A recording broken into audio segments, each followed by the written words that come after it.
Boa noite a todos. Bem-vindos a esta nossa reunião virtual. Lembramos a todos que logo após a palestra haverá o passe e a fluidificação da água. Aqueles que assim o desejarem podem pegar os seus copos e garrafas.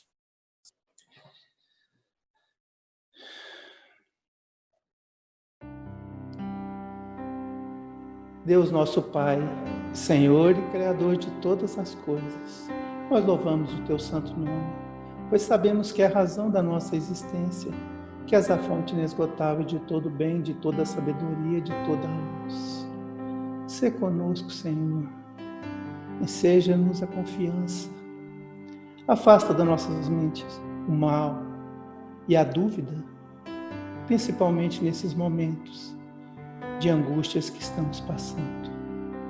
Divino Mestre Jesus, nós louvamos o Teu santo nome, pois sabemos, Senhor, que é o remédio que cura, que és o bálsamo que alivia, que és o verbo que ensina. Nós pedimos nesse momento a vossa misericórdia para nós todos que estamos em transição nesse planeta e lembramos a oração que vós nos ensinamos. Pai nosso que estais no céu, santificado seja o vosso nome. Venha a nós o vosso reino. Seja feita a vontade, assim na terra como no céu. O nosso de cada dia nos dai hoje, Senhor. Perdoe as nossas dívidas, assim como nós perdoamos os nossos devedores. Não nos deixeis cair em tentação, mas livra-nos de todo mal. Bons Espíritos, tarefeiros do bem, que tendes a missão de nos amparar nessa casa bendita, dirigida por Irmã Sheila. Sê conosco nesse momento, ampara os nossos propósitos de aprendizado, que tenhamos o nosso entendimento aumentado, para aprendermos bem a lição da noite de hoje. E assim, mergulhados na paz de Jesus, nós pedimos permissão à direção da casa para iniciar a nossa reunião dessa noite, uma prece cantada à Irmã Sheila, diretora espiritual da nossa Casa Bendita. Que assim seja.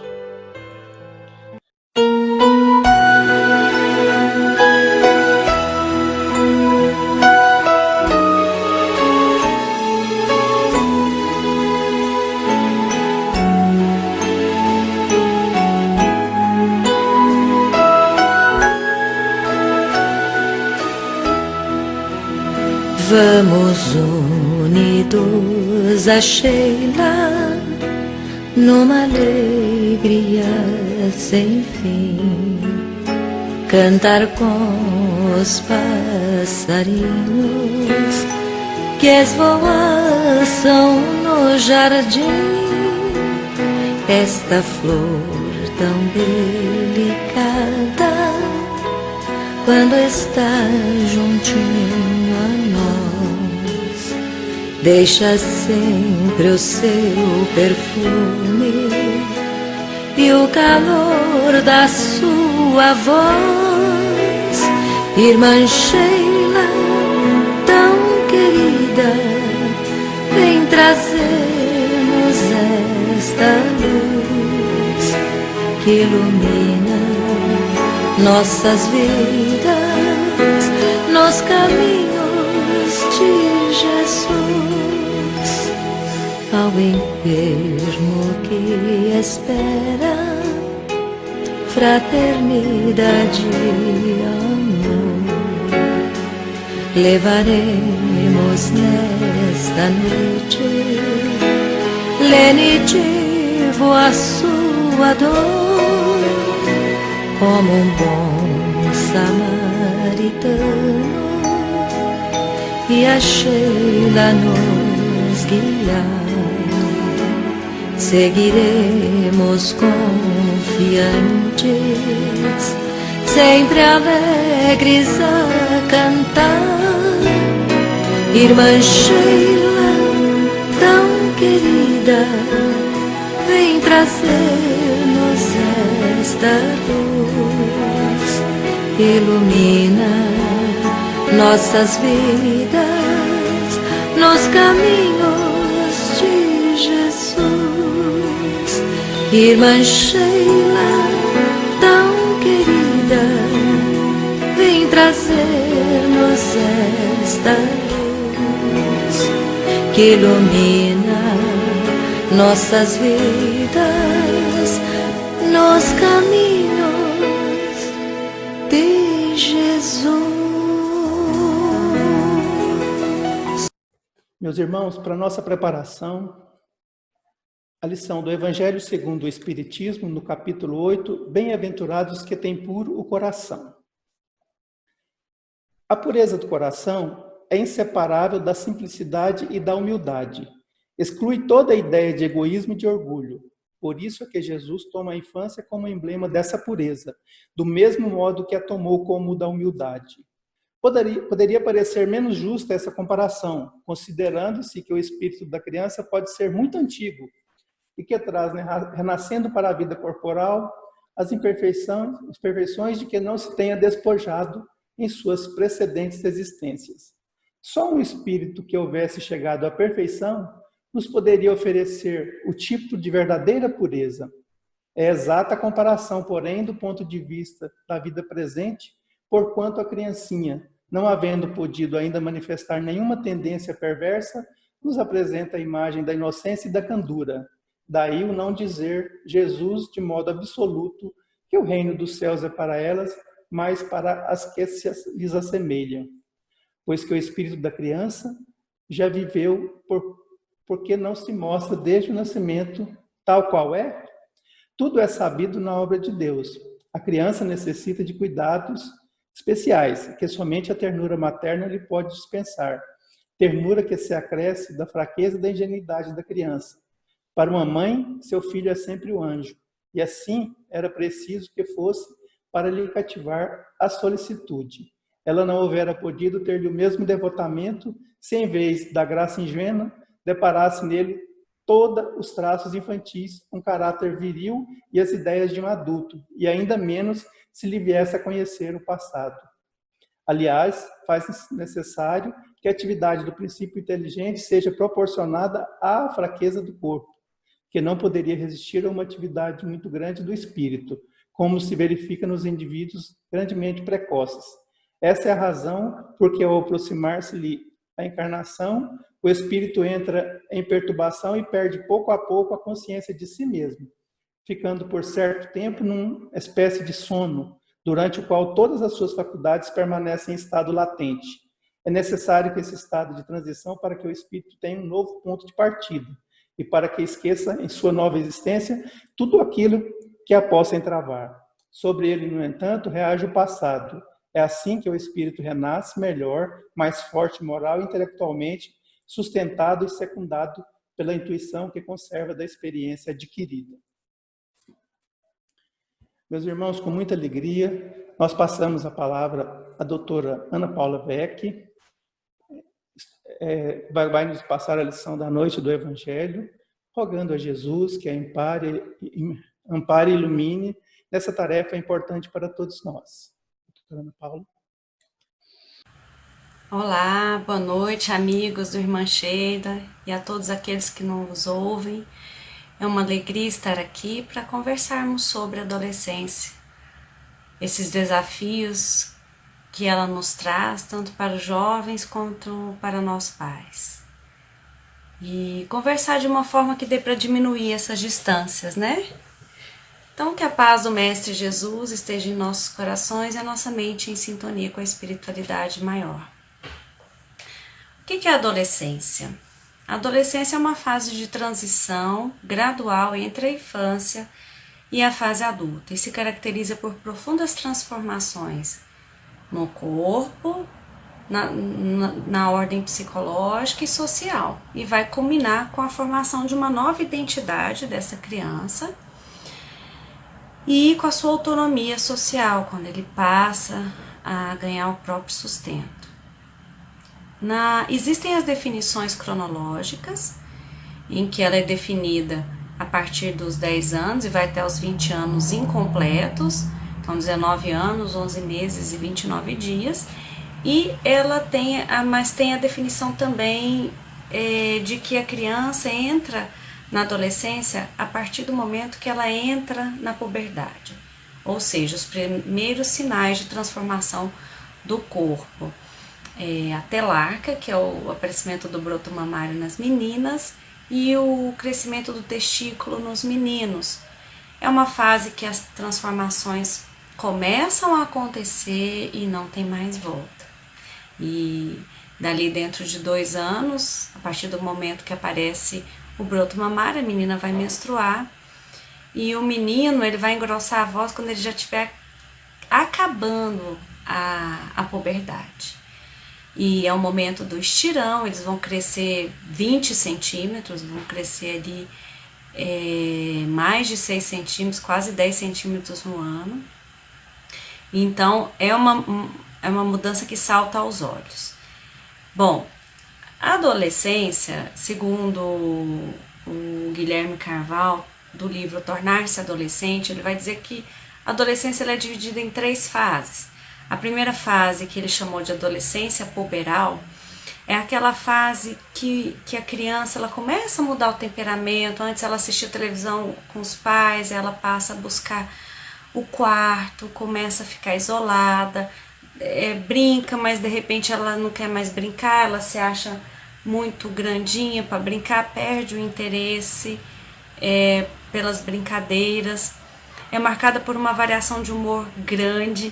Então, cada adolescente tem a sua característica. Alguns começam a chorar, chora por tudo é motivo de choro, parece até uma quase depressão.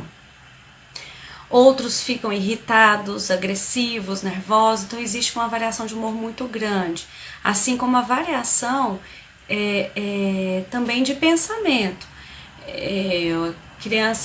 A criança, né, a menina ou o menino chega em casa bravo, nervoso com coleguinhas, que nunca mais vai ser amigo, e bate a porta do quarto, diz que quer morrer, que nunca mais quer ver ninguém, enfim. Passa ali um tempo, sai do quarto, toda alegrinha, arrumou-se, tomou banho. Mãe, pode me levar ali na casa de fulana, ou pode me levar no shopping? Uai, minha filha, mas você não disse que estava chateada? Não, isso já foi passado. Então, quer dizer, existe uma variação muito grande, as emoções estão exaltadas e não tem muita certeza dessas escolhas, elas são fugazes. Então, ter muito cuidado também na hora das escolhas, para que as escolhas não sejam, isso eu estou falando de uma forma geral na adolescência, né? Escolhas permanentes que possam depois levá-los a algum arrependimento. Eu vou voltar nisso quando a gente falar da adolescência nuclear, a gente volta nesse tema. Mas o que marca essa primeira fase é a ambivalência. Então, ora eles têm característica de criança e demandam uma dependência muito grande dos pais, querem colo, querem chamego, choram pela ausência e fazem drama. Você não me ama, logo já quer independência. Ai, mãe, não me abraça, olha o mico. Então, é bem marcado. É engraçado que eles colocam, assim, os estudiosos, que é uma fase que eles precisam tanto do colo e do afeto dos pais quanto um bebezinho.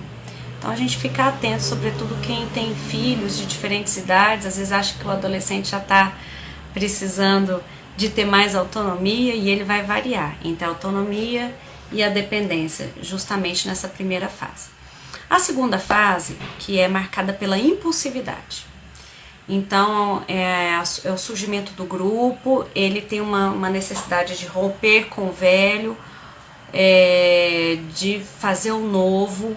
Então, ele vai dizer que é careta, tudo do pai é careta, é ultrapassado, não é assim mais, é brega, mas porque justamente eles querem encontrar um novo ideal para eles, um novo tipo de pensamento que seja deles mesmo. Mas ao mesmo tempo que eles querem romper com o velho, eles querem ser aceitos. Então, é aquela fase que o grupo é muito importante. Então, tudo que você fala em casa não serve para nada, mas o grupo, que o grupo fala, ele tem uma importância grande. A hora dos uniformes, entre aspas, né? Todo mundo com o mesmo cabelo, todo mundo com o mesmo jeito de vestir, mesmo jeito de falar. E ele tem a necessidade de ser aceito pelo grupo. Então, uma rejeição do grupo é uma coisa assim, uma catástrofe para esse adolescente. Ele tem necessidade de sentir-se pertencente a um grupo que não seja o seu grupo familiar. Também, por causa da impulsividade, é um perigo as drogas. Então, voltando, né, na questão da impulsividade, a hora que eles se jogam muito para as coisas, não medem as consequências, todo mundo que faz sexo sem camisinha engravida ou pega DST, menos eu, que eles têm essa arrogância, né, essa sensação de serem mais do que são, de ter uma força extra, uma coragem extra. E como isso é fugaz, muda muito. Então, uma hora tá num partido, uma hora tá no outro, uma hora tá vestido um grupamento de um cabelo, outra hora o outro. Agora é importante a gente ficar de olho, porque eles vão buscar um ídolo externo à família. Então, que bom que esse grupamento seja um grupo bom, seja um grupo de amigos saudáveis, né? Se for um grupo que usa drogas, mesmo que seu filho entre ali para salvar um coleguinha, fatalmente ele vai acabar usando, porque esse grupo vai ter uma força muito grande. Então, que bom que tem as mocidades, que tenham filhos, né, que tenham os mesmos ideais que nós. E Samitiba, ele é engraçado, ele fala assim que pai e mãe que não gosta de ter nenhuma amizade, nenhum relacionamento social, não deveria ter filhos. Porque ser pai e mãe é ser sociável. A criança, o adolescente, ele precisa do social. E aí, já no final quando ele termina essa fase, ele volta para, entre aspas, para casa, que é a adolescência juvenil. Ele rompe com essa dependência do grupo e se reconcilia com os pais.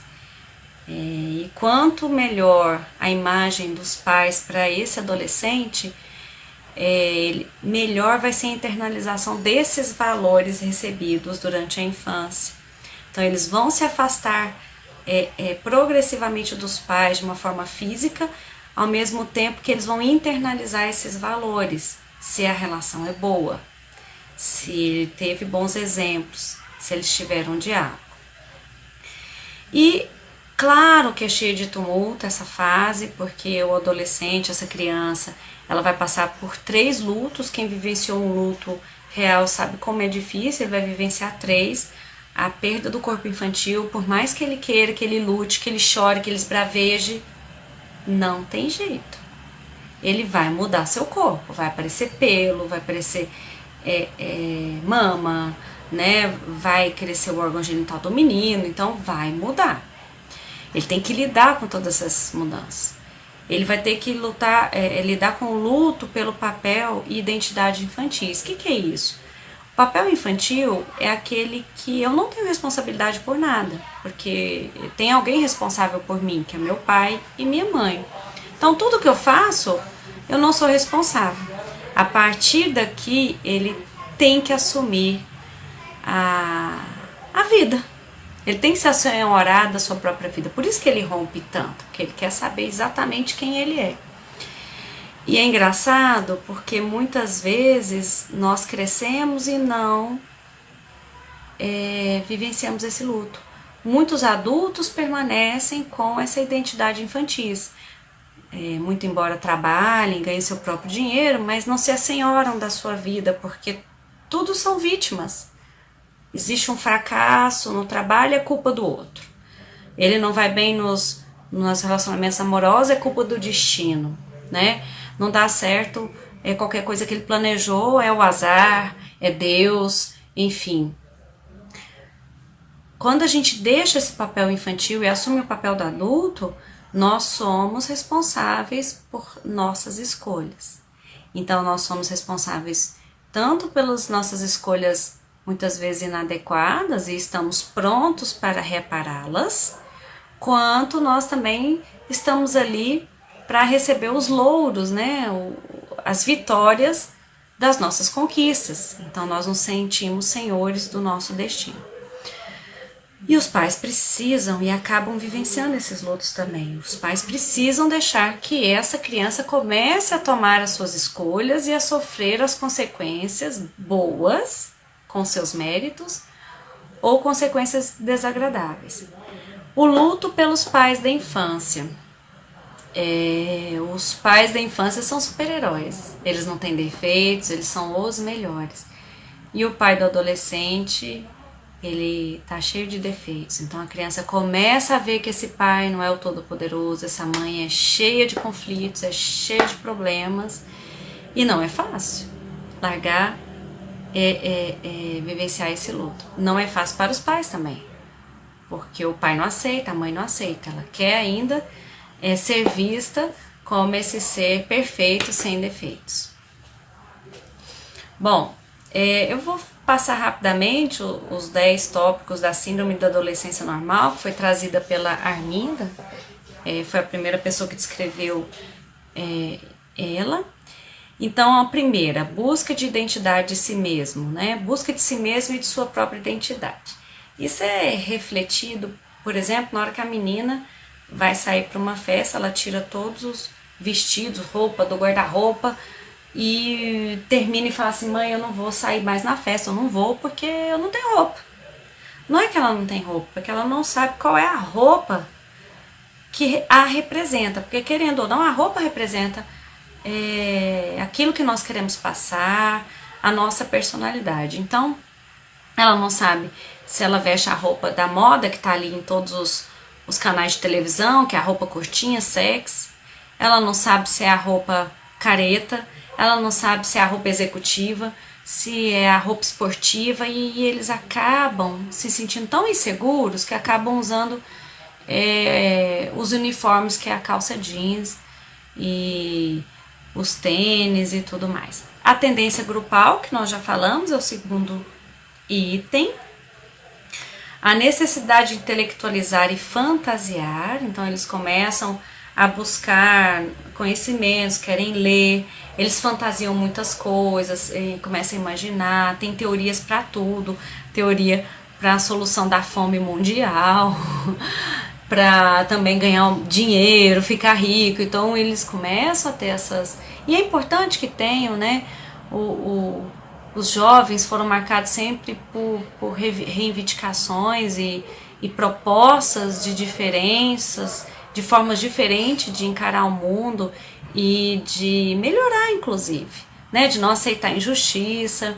Então é bem interessante. Crise religiosa, ele não vai romper com o velho, então muito provavelmente ele vai romper com a religião dos pais, mas não é que ele não tenha aquela religião, mas é uma forma de dizer que ele não é cópia dos pais e que ele vai achar o próprio destino.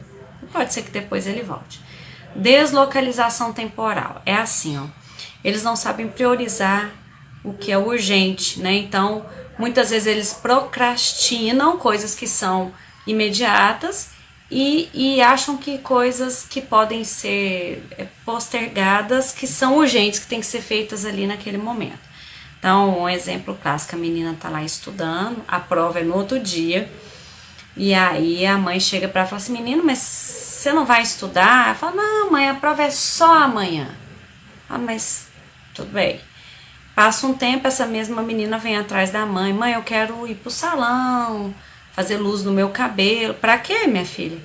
Por causa da festa de fulana de tal. Mas essa festa não é só daqui a um mês? Então, mãe, é urgente. Não, pera lá. Então eles têm essa deslocalização, assim como você fala assim: vai arrumar seu quarto, vai pôr a roupa lá pra lavar, põe a roupa no cesto. Tá, eu vou. Mas você ainda não colocou? Não, eu vou. Ele vai, ele não tá mentindo. Ele vai, só a gente não sabe a que dia e que hora que ele vai, né? Porque é um dia que ele acordar assim, ele vai pôr. Então, essa dificuldade temporal, ela é muito presente no adolescente e a gente tem que saber lidar com ela. Sexta, atitude social reivindicatória, a gente já comentou, né? De questionar, de cobrar justiça, tem o seu lado positivo, né? De querer sempre o justo, o igual, defender seus pontos de vista. E a gente tem que ensinar para o nosso adolescente que isso é saudável, mas a gente tem formas de fazer. Tem um livro que Aprenda a Dizer Não, lá é um terapeuta, né? Ele conta o caso de uma adolescente que ela tinha combinado de um encontro com um namoradinho e por um motivo X, sem motivo, a mãe fica nervosa com ela e não deixa ela sair de casa. E ela tenta argumentar: mãe, eu já tinha combinado e a mãe não deixa ela falar, põe ela dentro do quarto e tudo. E o que ela faz? Ela tem que obedecer à mãe, ela escreve uma carta, ela fala: mãe, não acho justo a forma como a senhora agiu, porque a senhora estava nervosa por causa de coisas, aí colocou o motivo, a senhora me impediu de sair e eu tive que, sem justificativa, cancelar o encontro. A senhora acha que isso é justo? Então, esse tipo de atitude, ela nos põe para pensar e a gente tem que parar para ouvir. Porque muitas vezes o pai e a mãe, sobretudo quando a gente não está acostumado com essa educação, que a gente conversa e dialoga com a criança, porque essa educação que a gente gosta até de falar quando a gente dá palestra e tudo, de conversar com a criança, do explicar, de colocar limites, mas sem ser autoritário, ter autoridade sem ser autoritário, você acostuma e você tem menos dificuldade na adolescência. Mas se você não está acostumado, aqui na adolescência você vai ter problema. O pai e a mãe vai ter problema, porque o adolescente não vai aceitar. Você vai sair, vai pôr essa roupa assim, que é isso? Ele não vai aceitar. Ele vai questionar por quê. E isso é importante. Então é importante que nós tenhamos o hábito de ouvir os nossos filhos. Escutar o que eles têm para falar. E dizer, se eles estão em tom agressivo, olha, não nesse tom agressivo, por favor, use outro tom e eu vou te ouvir. Vou ouvir seus argumentos, quem sabe você tem razão. E se não fossem os jovens, o nosso mundo não mudaria, não é verdade? Muitas vezes eles trazem propostas de melhoria até para nós mesmos. Contradições sucessivas nas manifestações de conduta. Uma hora está agressiva, outra hora está carente, aquilo que a gente já comentou. Separação progressiva dos pais, isso tem que acontecer. E nós pais precisamos lidar com isso, porque esse jovem progressivamente ele vai tendo as suas conquistas, a sua opinião própria e vai tornando-se independente de nós, o que não significa que vai se afastar emocionalmente de nós.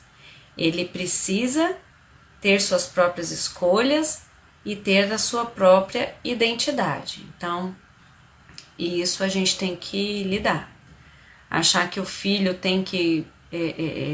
muitas vezes nós pais queremos dar opinião nos namorados dos filhos, nas profissões dos filhos, e não é assim. Eles não são projeções, tentáculos nossos.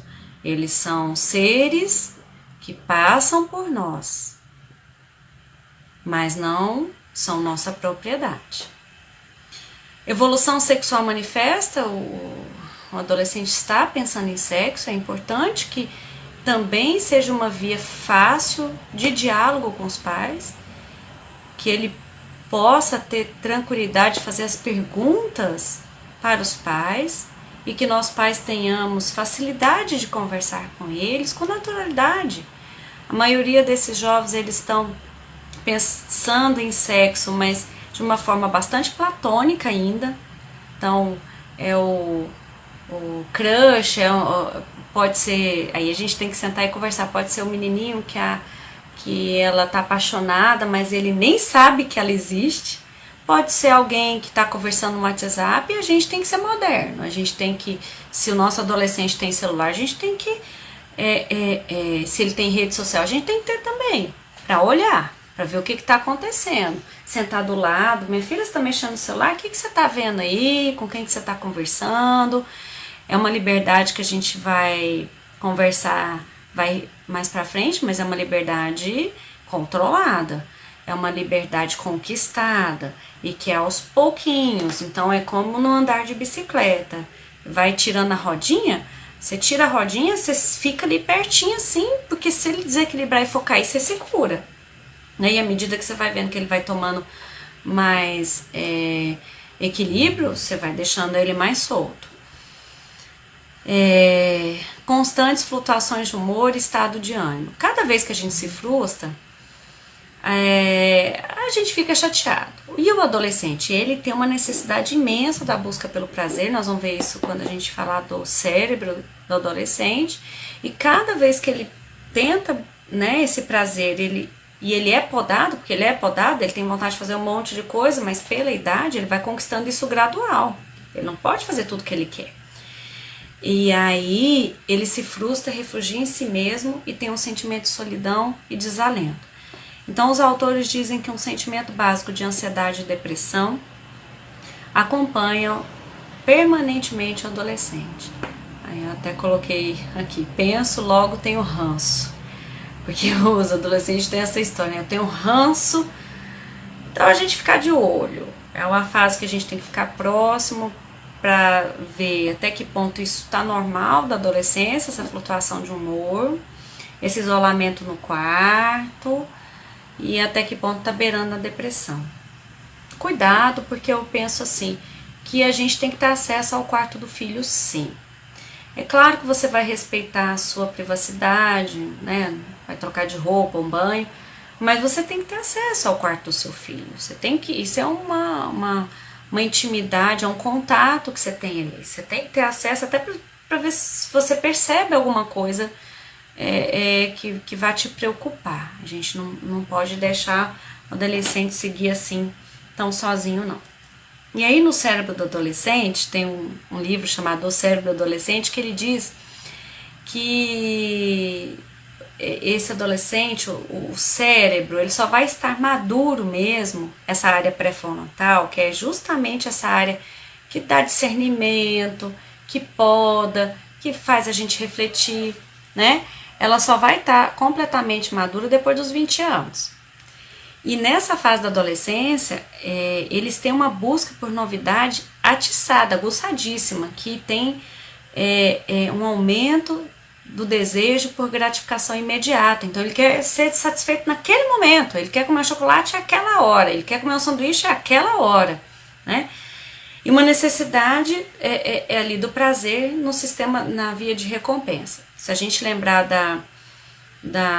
do sistema de recompensa, que tem a liberação das serotoninas, dopaminas, ali na área tegmentar ventral, núcleo accumbens e culmina ali no córtex pré-frontal, que vai equilibrar, é a mesma via que é liberada quando a gente come uma coisa muito gostosa, né, libera dopamina, o prazer, o orgasmo e o uso das drogas. Por isso que é tão importante o consumismo, né, a compulsão. Então, como essa área pré-frontal não está bem desenvolvida, ele tem dificuldade de frear esses impulsos. Por isso, a adolescência não é vida adulta. Por isso que precisa ainda muito do nosso auxílio, da gente ajudá-lo nesse freio. Ele vai ter uma busca do engajamento social, uma exploração criativa muito grande e aumento da intensidade emocional. Tudo é muito intenso no adolescente, a gente já tinha comentado isso, né? E nesse tempo em que a cultura estimula tudo que é perecível e fugaz, a gente tá sempre orientando e conversando e freando. Não é assim comprar um celular toda hora, uma roupa toda hora, não é assim. Não é isso que vai trazer. Lembrar da religião, porque a prece, a meditação, ela também aciona essa via do sistema de recompensa, e tem trabalhos que mostram que a meditação aumenta 1,6 a liberação de dopamina. Então, dá essa sensação de prazer também. Aqui eu trouxe alguns artigos, eu reuni alguns artigos que mostram que o uso da internet excessivamente, de forma excessiva, pelos jovens, está associada com depressão e ansiedade. Vários artigos. E quem tem a adição pela internet, né, é um internet adido que a gente fala, ele tem maior risco de suicídio e de ideias suicidas. Tem um artigo que foi publicado agora em 2018, no Journal da Pediatrics, que mostra, eles estudaram assim, fez um estudo prospectivo durante um ano de adolescentes e eles viram que desses 1.800 adolescentes que eles acompanharam, 23% estavam viciados em internet. E como é que eu sei que está viciado? Não é só o tempo de horas, é assim, ele usa a internet e não consegue ficar sem, já começa a ter prejuízo no sono, no engajamento social, já não consegue mais sair tanto com os amigos, né? Que mais? Ele deixa de fazer outras coisas para ficar na internet, então isso também é preocupante. E aumentou 2,4 o risco de automutilação e suicídio. Então a gente fica de olho. Mas tem uma coisa boa, os artigos mostram que a família tem um papel fundamental na prevenção do uso de drogas. E o que os artigos apontam como fatores protetores? Forte vínculo familiar, né, esse vínculo com a família, a qualidade desses vínculos, um apoio, monitoramento e supervisão. Olha a importância da gente monitorar o nosso adolescente, não é vigiar, mas estar atento, né? O diálogo, estabelecimento de regras e limites.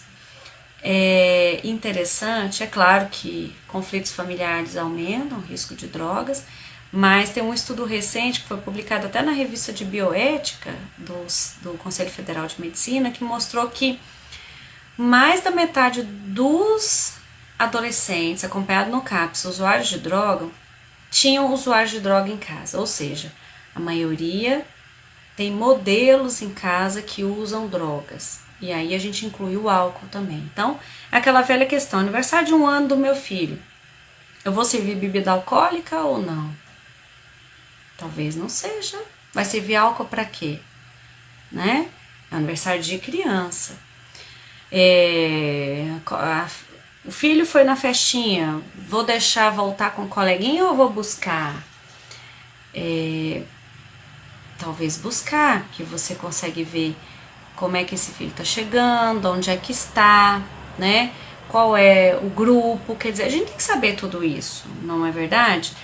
E aí a conclusão desses artigos é que o acompanhamento e a supervisão da criança ou do adolescente pelos pais é um fator fundamental para a prevenção de drogas. Famílias nas quais a falta de apego e carinho, paternagem ineficaz e abuso de drogas por parte dos responsáveis são potencializadoras do risco de que a criança desenvolva o mesmo comportamento. Bom, mas aqui eu quero citar o Divaldo no livro Vivências do Amor em Família, que ele fala assim: se seu filho está usando droga, o que fazer? Senta com ele, conversa abertamente. E você vai procurar conversar com ele sobre tudo, não é só sobre droga, sobre coisas boas da vida também, sobre os valores, mas imediatamente procure um tratamento. Ele fala em internação, mas um tratamento psiquiátrico tem que começar imediato, seja ele internação ou não. E o tratamento espiritual. E nós pais, como que nós ficamos? Então a gente vai passar por aqueles lutos. Temos que nos acostumar. Nosso filho não vai ser o bebezinho, para de ficar chamando de bebezinho. Ele vai virar um adulto e você precisa deixar que ele tome as rédeas do destino dele. E a gente tem que mudar o nosso amor, que era um amor dadivoso de um bebezinho, amor dadivoso, e Samir Tiba que fala isso, eu gosto muito disso, que o bebê ele precisa do amor dadivoso, é aquilo que você dá tudo pra ele. Você dá comidinha na boca, você dá banhozinho, você troca a fraldinha, porque ele não pode, se você não fizer isso, ele vai morrer. Com mais ou menos 1 ano, 2 anos, você já tem que evoluir nesse amor. Você não pode mais ter um amor dadivoso, você vai ter que passar um amor que ensina, um amor que mostra, ensina, deixa ele fazer e ajuda. Então, você vai dar a colherzinha pra ele vai comer sozinho, você vai ajudar, né? Ele vai guardar os brinquedos, você vai ensinar a guardar, ajuda e deixa ele fazer um pouquinho. Ensina e espera ele fazer, né? Pede que ele faça e você vai só ajudar. E o amor do adolescente? De nós pais, de pais adolescentes, a gente tem que ter um amor que exige. Então é um amor que eu não posso tomar atitude pelo filho. Aconteceu qualquer coisa, eu vou perguntar: o que você faria, meu filho? O que você quer fazer? E esperar que ele diga, e a gente tá ali para apoiar. É a mesma coisa do quarto. Tá tudo bagunçado e você pede: arruma seu quarto, arruma seu quarto, arruma seu quarto. Ele: já vou. Aí você desiste e vai lá e arruma. Esse não é o amor que exige. O amor que exige é você vai arrumar e é agora eu tô esperando. Tô parada aqui na porta do quarto e tô esperando. Ou você estabelece um limite, ó, até amanhã eu quero esse quarto arrumado. Depois a gente fala da liberdade controlada. Porque de repente ela quer arrumar o quarto, mas não do jeito que você acha, que é lavando o chão, lavando as paredes. Ela arruma passando pano. É o jeito que ela decidiu? É. Dá, ela ou ele, né? Dá chance para ele escolher, certo? E você vai avaliar se vai funcionar ou não, mas você tem que deixar ele decidir, tá? Tem coisas que não, claro, ele decide: não, mãe, não vou estudar mais. Isso aí não tem escolha. Mas você tem que exigir que ele, por exemplo, a mãe trabalha e de repente eu já tive paciente assim, que o adolescente não passou no vestibular, não arrumou emprego, ela chegava em casa cansada e ainda ia arrumar a casa, fazer comida e tudo. E eu falei assim: ué, mas por que você faz? Perguntei pra ela. Não sei. Falei: por que você não pede pra ele fazer? Ele tá em casa? Você pode exigir. Então, esse é um exemplo do amor que exige. Eu saio, vou trabalhar, o filho fica em casa, tá à toa, ele pode e deve me ajudar. Nesse momento de pandemia mesmo, nós tivemos essas coisas aqui em casa. Escuta, o mais velho o dia inteiro tendo aula online, a mais novinha também, a do meio, na UFG não tá tendo. Então, você que vai fazer o almoço. Você que vai fazer o almoço. Então, a gente tem que exigir. E é esse amor exigente que faz ele crescer. Bom, então, existe a diferença entre reclamar e exigir. Reclamar é quando a gente fica só: ah, mas não é possível que você é baguncento, você não arruma a casa, todo dia a mesma coisa, eu chego... Isso é reclamar. Exigir não é isso não. Amor que exige é assim: eu estou esperando você arrumar. E você toma atitude. E eu não vou fazer. E Samitiba fala assim: é melhor uma mãe que tá sempre rindo e não faz nada, porque é ele que tem que fazer, não sou eu, naquele momento que eu pedi, do que aquela que tá reclamando o tempo todo, né? E acaba fazendo pelo filho. Esse que é o erro. E ouvir sempre o nosso filho e dialogar. Muito importante ouvir o nosso filho, sabe? Eu vejo muito assim, as mães reclamando, mandando, brigando, e a gente não escuta o que tá passando lá dentro da alminha daquela criança. Então, é frequente que os pais se queixem de que já não é possível falar entre eles, de que os filhos adolescentes tomam a palavra e dominam a situação. Esses pais não se deram conta de que escutar é o melhor caminho para entender o que está acontecendo com seus filhos. Muitas vezes a gente nem tem a solução. Pergunta: meu filho, o que você acha que eu devo fazer nesse momento? Às vezes ele fez alguma coisa errada, inadequada, você fala assim: o que eu faço? Me explica. Né? Muitas vezes os comportamentos agressivos e rebeldes dos nossos filhos são para nos chamar emocionalmente para eles. Né? Então, a gente olhar para o nosso filho do jeitinho que ele é, sem as nossas projeções, sem a gente ficar projetando quem a gente queria que ele fosse, mas quem ele é de verdade. E dizer para ele: não tá fácil, mas eu te entendo, eu te acolho, você não está sozinho, eu tô com você. Porque muitas vezes a gente também não sabe, a gente também tá aflito.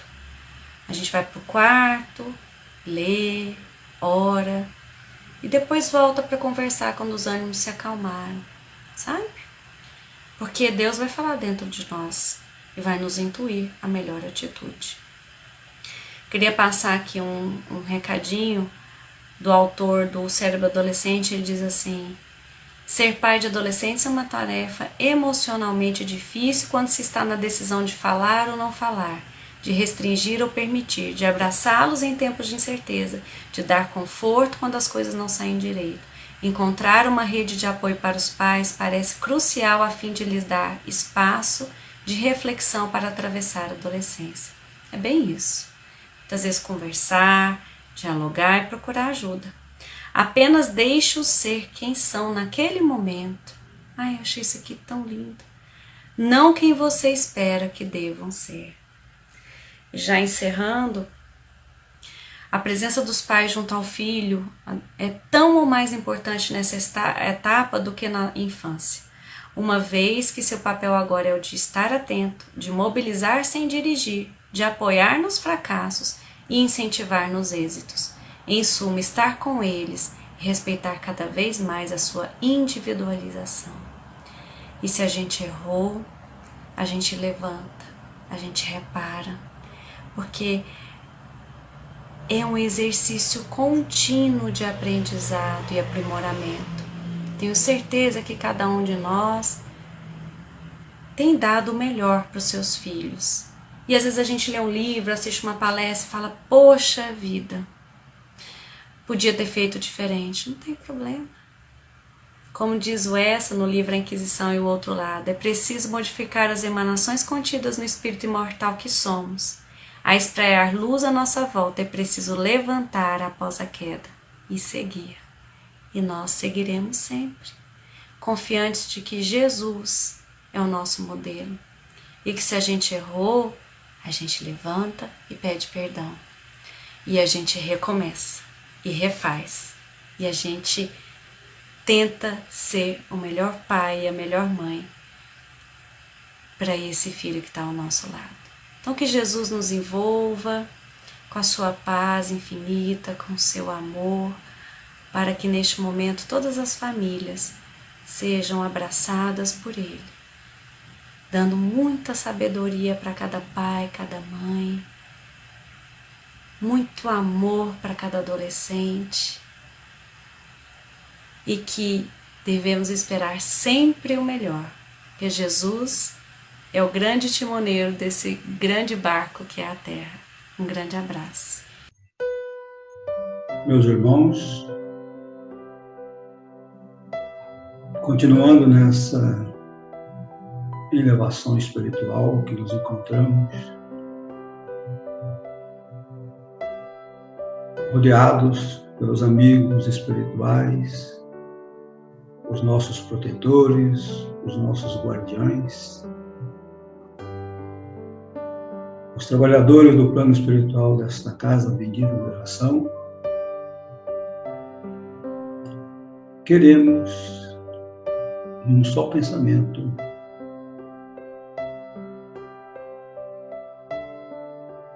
dirigir ao Pai Celestial, Criador de todas as coisas,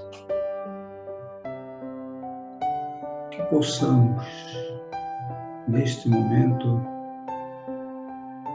sermos envolvidos pelas energias positivas do bem e do amor, que transmita a cada um dos irmãos que estão sintonizados conosco neste momento, para que tenham seus campos energéticos envolvidos por essa luz celestial, a luz do equilíbrio, da harmonia, da saúde. Que todos esses irmãos, Senhor, possam ter os seus centros energéticos envolvidos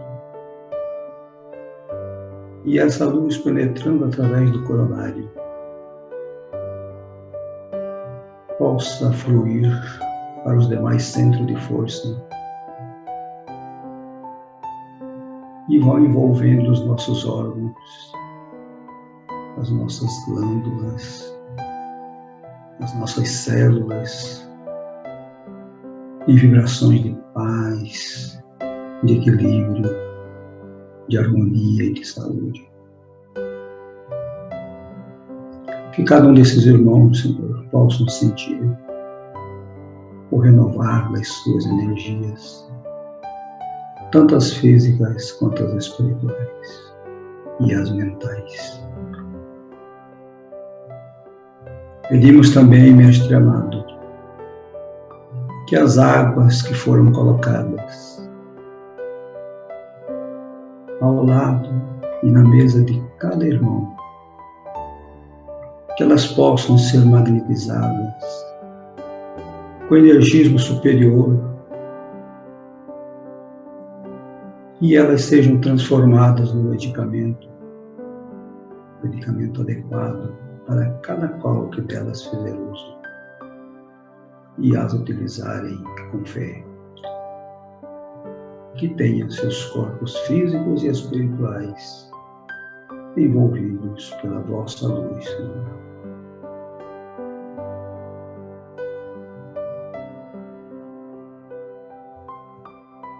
E assim, Mestre amado Jesus, agradecidos pela oportunidade de contarmos com a presença dos amigos espirituais desta casa bendita de orações em nosso lar,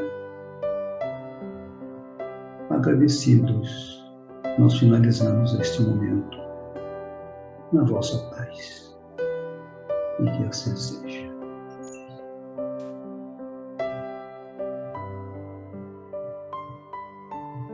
Mestre amado Jesus,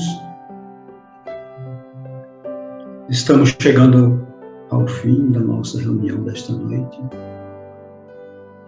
em que tivemos a palestra edificante da irmã oradora, que transmitiu as orientações com inspiração do alto, que possam calar no íntimo de cada um de nós, a fim de que possamos, depois de absorvidas essas lições, nós possamos praticá-las no nosso dia a dia. E para isso, Mestre amado Jesus, pedimos que permita que nossos canais intuitivos possam ser dilatados, a fim de que os nossos amigos espirituais possam ter acesso a elas e nos orientar mentalmente o bom procedimento e das boas atitudes que devemos seguir rumo à nossa caminhada evolutiva.